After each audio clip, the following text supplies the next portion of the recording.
బెంగళూరులో ఉన్నప్పటికీ కూడా మొత్తం అధికారులు అయితేనే ఇతర నాయకులంతా కూడా బెంగళూరుకి వెళ్ళేవాళ్ళు.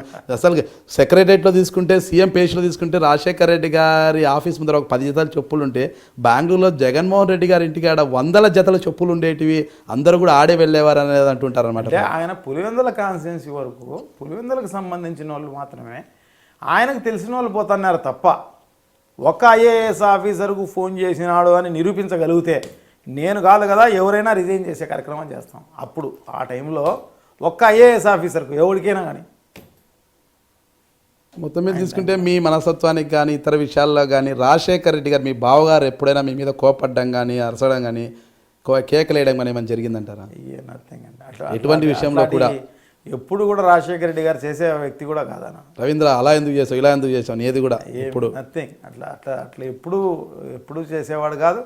చాలా ఫ్లెక్సిబుల్గా ఉండేవాడు, చాలా బాగా ఉండేవాడు. అంటే జగన్మోహన్ రెడ్డి గారి విషయంలో మీరు ఏదైనా చొరవ తీసుకోవడం కానీ మీరు చెప్పినట్టు అంటే ఆయన మీ మీద కోపడ్డం కానీ ఏమైనా జరిగే సంఘటనలు ఏమైనా ఉన్నాయి? నథింగ్. అటువంటి అవకాశమే లేదు. ప్రతి విషయంలో మీరు నేరుగా కాకుండా మీ విజయమ్మ గారికి మీరు అత్యంత ముద్దుల తమ్ముడు అంటారు, ఆమె ద్వారానే ప్రతి విషయాన్ని కూడా మీరు జగన్ దగ్గరికి తీసుకెళ్తారు. రాజకీయాలు పట్టించుకునే అవకాశమే లేదు. ఆమె దగ్గరికి రాజకీయాలు చెప్పాల్సిన అవసరం లేదు. ఆమె ద్వారా ఆయనకు చెప్పాల్సిన అవసరం అంతకన్నా లేదన్నమాట. డైరెక్ట్గా జగన్మోహన్ రెడ్డికి ఏ విషయాలు ఉన్నా కూడా ఆయనకు తెలిసిన విషయాలే మనం డైరెక్ట్గా చర్చించే కార్యక్రమం చేస్తాం. ఎలాంటి సందర్భంలోనూ బయటికి పోకుండా చివరి వరకు మీ మేనల్లుడితోనే నడుస్తారంటారా? ప్రశ్న లేదు దాంట్లో. భవిష్యత్తులో ఎలాంటి సందర్భాలు వచ్చినా ఎలాంటి పరిణామాలు ఎదురైనా అవసరమే లేదు. యాజ్ ఏ మేనమామగా డెఫినెట్గా నేను సపోర్ట్ చేయాల్సిన అవసరం తప్ప. చిన్నతనం నుంచి ఆయనతో ఉన్న అనుభవాలు ఏమంటారు మీరు? ఎలాంటివి గుర్తుపెట్టుకున్నారు? జగన్మోహన్ రెడ్డి గారు మీ మేనల్లుడు, ఆయన ఎత్తుకొని తిరగడం కానీ ఇలాంటి సంఘటనలు ఎన్నో ఉంటాయి. అంటే ఎలాంటి సంఘటన అంటే జగన్మోహన్ రెడ్డి గారి విషయంలో మీరు గుర్తుండిపోయే సంఘటన ఏముందంటారు? గుర్తుండే సంఘటనలు అంటే జగన్మోహన్ రెడ్డి గారు బాగా క్లెవర్, దాంట్లో ప్రశ్న లేదు. దాంతోపాటు చిన్నప్పటి నుంచి కూడా ఇంత వయసులో ఉన్నప్పుడు కూడా ఎప్పుడు కూడా ఒక 20 మంది పిల్లలు ఆయన వెనకమండి ఉండేవారు. అంటే అలాగా మీతో ఉండే చనువు ఎలాంటిది? అంటే మేనమామగా మీతో ఎలాంటి చనువు ఉండేది? అంటే అతనికి జనరల్గా ఆయన చదివేదానికంటే కూడా ఎక్కువగా వినడం ఎక్కువ చేస్తాడన్నమాట. అతను ఏదైనా కూడా సబ్జెక్టు కానీనే కాకోకుండా ఏదైనా కూడా ఇప్పుడు చందమామ కథలు కానీ ఇంకోటి కానీ ఏదైనా కూడా వినడం ఎక్కువ చేస్తాడు చదివేదానికంటే కూడా. ఎవరో ఒకరు పక్కన చెప్తూ ఉండాలి, అంటే చెప్తే గ్రాస్ చేయగలుగుతాడు అన్నమాట. సో అటువంటి బాగా అవకాశం ఉన్న మేరకు అవన్నీ ఓకే. అంటే మేనమామగా మీలాంటితో ఎలాంటి చనువు తీసుకునేవాడు? అంటే చిన్నతనం నుంచి ఆయన ఎలాంటి చనువు అంటే బాగా క్లోజ్గా ఉండేవాళ్ళం. అంటే ఏది కూడా ఎక్కువగా ఎత్తుకొని తిరిగేవారా? ఎత్తుకొని తిరిగేవాళ్ళము, అది చేసేవాళ్ళం. కానీ అంటే ఇది మెమరబుల్ అని చెప్పగలిగే సంఘటన కూడా ఏం లేదంటారు? అంటే మేనమామగా ఎప్పుడైనా జగన్మోహన్ రెడ్డి గారు ఏదైనా చిన్న తప్పు చేసే ఒక అలా దండించిన విషయం కానీ? అతనే పెద్ద చిన్నప్పటి నుంచి కూడా ఎప్పుడు తప్పు చేసే వ్యక్తి కాదు. అలాంటి మీకు అవకాశం కల్పించలేదు ఆయన? చిన్నప్పటి నుంచి తప్పు చేసే వ్యక్తి కాదు అతను.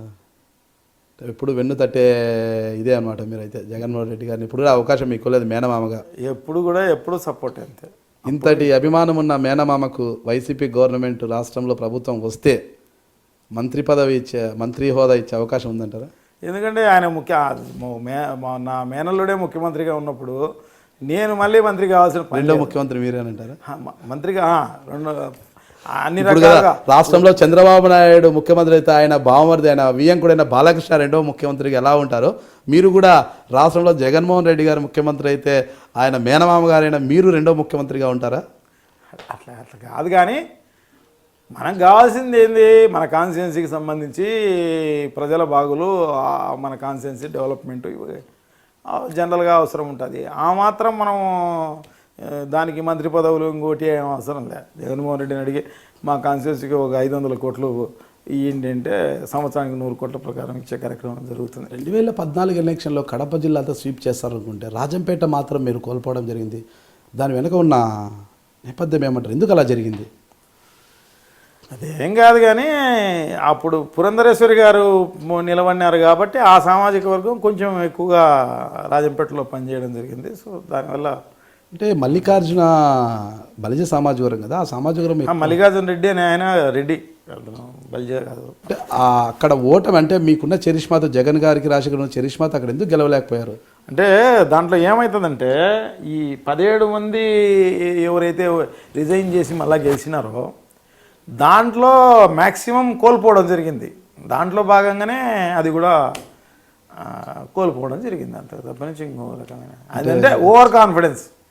ఓన్లీ కాన్ఫిడెన్స్ అంటే అప్పుడు 60,000 వచ్చినాయి కదా, ఇప్పుడు 70,000 వచ్చినాయి కదా, ఒకవేళ 20,000 తగ్గిపోతే ఇంకో 30,000తో గెలుస్తాం కదా అన్నట్టుగా అటువంటి ఓవర్ కాన్ఫిడెన్స్ తోటి పోవడం జరిగింది తప్ప మామూలుగా అయితే పోయే అవకాశం లేదు. మీ చిన్నల్లుడు అవినాష్ రెడ్డి గారితో మీకు ఎలాంటి సంబంధాలు ఉన్నాయి? ఎంపీ గారు కదా, డెఫినెట్గా ఎంపీ గారికి ఇచ్చే ఎంపీ గారుగా చూస్తారా, మీ చిన్నల్లుడుగా చూస్తారా? ఎంపీ గారికి ఇచ్చే గౌరవం ఎంపీ గారికి ఇస్తాం. సో ఎంపీ గారుగానే చూస్తాం. అంటే పార్టీ పరంగా ఎటువంటి నిర్ణయాలు తీసుకున్నా కూడా ఇద్దరు కలిసి ఏదైనా చర్చిస్తారా మీరు ఎంపీ గారు, లేదా మీ దారి మీద ఆయన దారి అయితే అన్నట్లుంటారా? అట్లేం లేదు, కలిసికట్టుగానే మేము నిర్ణయాలు తీసుకునే కార్యక్రమం చేస్తాం. అంటే ఎటువంటి విభేదాలు అంటే ఏదైనా ఒక నిర్ణయం తీసుకున్నప్పుడు ఆయన ఒక వ్యక్తిని ప్రపోజ్ చేయడము, మీరు ఒక వ్యక్తిని ప్రపోజ్ చేయడం కానీ అవన్నీ ఉండదు. మేము ఏదైనా కూడా ఇప్పుడు ఏదైనా కూడా స్వార్థంగా ఆలోచించినాం అనుకోండి, అప్పుడు ఆటోమేటిక్గా ఇటువంటి గొడవలు వచ్చే కార్యక్రమం జరుగుతుంది. సో ఇది పార్టీ డెవలప్ కావాలి. ఆ పార్టీకి ఉన్న సందర్భంలో ఎలా వ్యవహరిస్తే డెవలప్ అవుతుందో అలా వ్యవహరించే కార్యక్రమం చేస్తాం. దీంట్లో రిజిడ్గా ఇట్లనే చేయాలా అట్లనే చేయాలా అనేది ఎప్పుడు వస్తుంది? స్వార్థంగా ఆలోచించినప్పుడు వస్తుంది. మీ అల్లుడు ఎంపీ కదా, మీరు ఏదైనా చెప్తే మామగా వింటారా, లేకపోతే ఎమ్మెల్యే గారు ఆయన చెప్పింది ఏముంది, నేను ఎంపీ కదా నేను చెప్పిన నిర్ణయమే ఓకే అనుకుంటారా? ఏం లేదు, చిన్న వయసు ఉన్నా కూడా పెద్ద మనసుతో ఆలోచించే కార్యక్రమం చేస్తాడు డెఫినెట్గా. అంటే మీ చిన్న బావ అయిన వివేకానంద రెడ్డి గారు ఇప్పుడు ఎందుకు కీలకంగా లేరు, అంటే రాజకీయాలు ఎందుకు ప్రత్యక్షంగా లేరు, అంటే కీలకంగా వివరించడం లేదు? బాగానే ఉంటాడు, బాగానే. ఇప్పుడు మీడియాలో కానీ ఎక్కడా కూడా పెద్దగా వినిపించడం లేదు. ఆయన మీడియాలోకి రానంత మాత్రాన ఆయన కీలకంగా లేడు అని అనుకోవాల్సిన పని లేదు. ఆయన పులివెందుల కాన్స్టిట్యున్సీలో బాగానే మొత్తం పైన ఇన్వాల్వ్ అయ్యి పనిచేస్తుంటాడు. అట్లాగే అనంతపురం జిల్లాలో కూడా ఇప్పుడు ఆయన కూడా క్రియాశీలకంగా పనిచేస్తుంటాడు. రేపు పొద్దున కేసీఆర్ తర్వాత ముఖ్యమంత్రి ఎవరు అవుతారు, ఆయన పార్టీకి అధికారం వస్తారని చెప్పండి, మీకు ఏమైనా అనుమానం ఉందా? తెలంగాణ ప్రజలకు అనుమానం ఏమైనా ఉందా? లేకపోతే ఆంధ్ర ప్రజలకి చంద్రబాబు నాయుడు తర్వాత ముఖ్యమంత్రి ఎవరు టీడీపీకి అధికారం వస్తే అని చెప్పండి మీకు అనుమానం ఏమైనా ఉందా? ఇది సిగ్గుచోటు కదా, ప్రజాస్వామ్య పేరుతో రాచకం కాదు. అది ప్రాతిపదిక కాకూడదు అంటున్నారు. ఖచ్చితంగా కాకూడదు.